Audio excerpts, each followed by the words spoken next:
Mr. Speaker, Sir, coming to the budget estimates, I am not going to deal at length with the amounts allotted to various departments.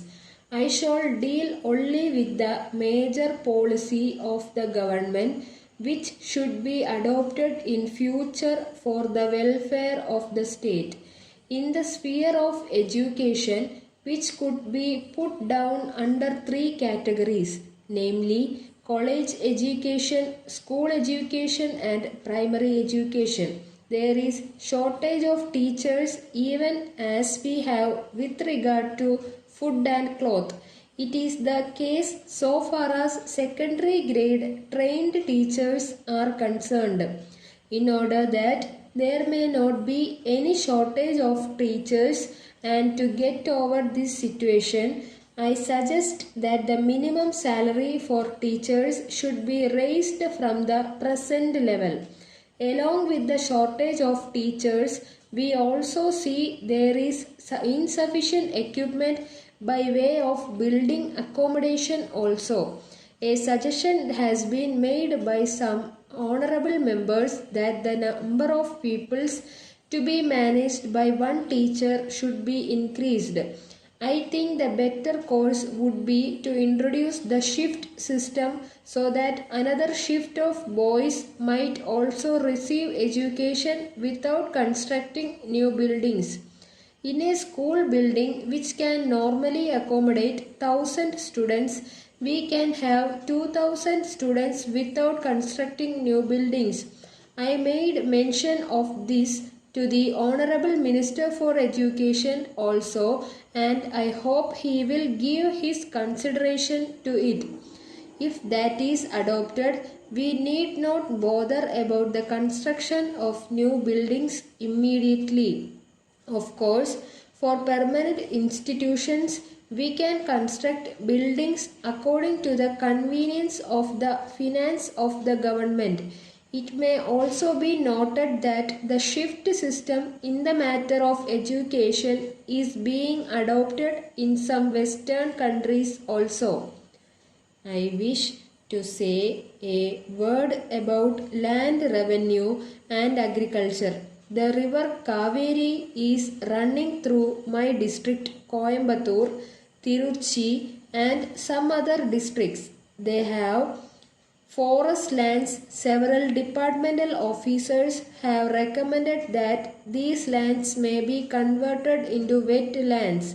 It is capable of producing fine paddy every season.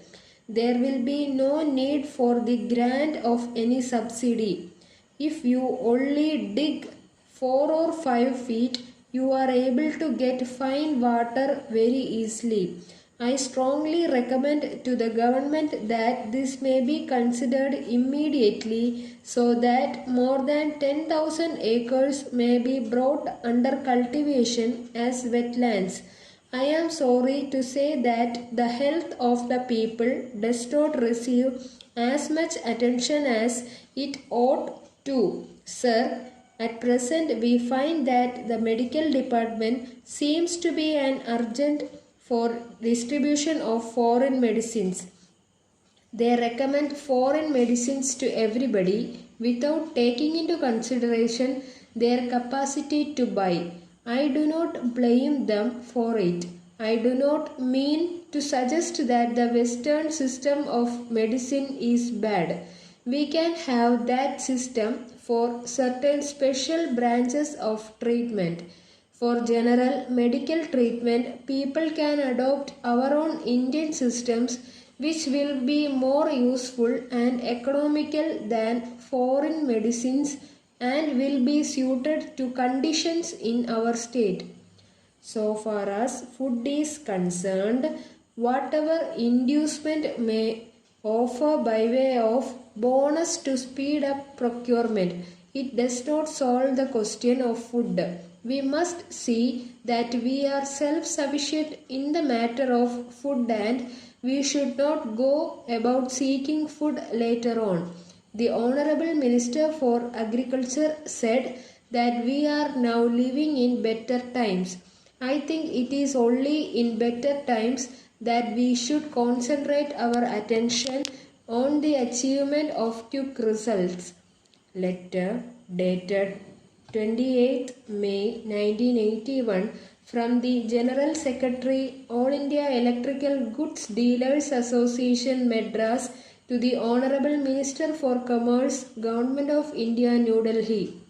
Sir, we would like to bring the following to the kind attention of the Government of India for sympathetic consideration and favorable action. It is a matter of regret that the Government of India has not so far decided to lift the ban on import of high power electric motors by the members of the association during the current year. In spite of several representations made by the association, we feel sorry to inform you that no favorable orders have so far been issued in the matter. It may be pointed out in this connection that local production of this machinery is found to be quite inadequate from time to time. Hence, we are of the firm opinion that there is no other alternative except to allow import of this machinery in order to meet the increasing demand and to bring down the prices. It is an established fact that industrialization alone can help to raise the standard of living of the people of a country quickly. In the above circumstances, we honestly appeal to the Government of India to kindly take into consideration all aspects of the matter and pass early orders to allow import of this machinery by the members of our association. Thanking you, yours faithfully.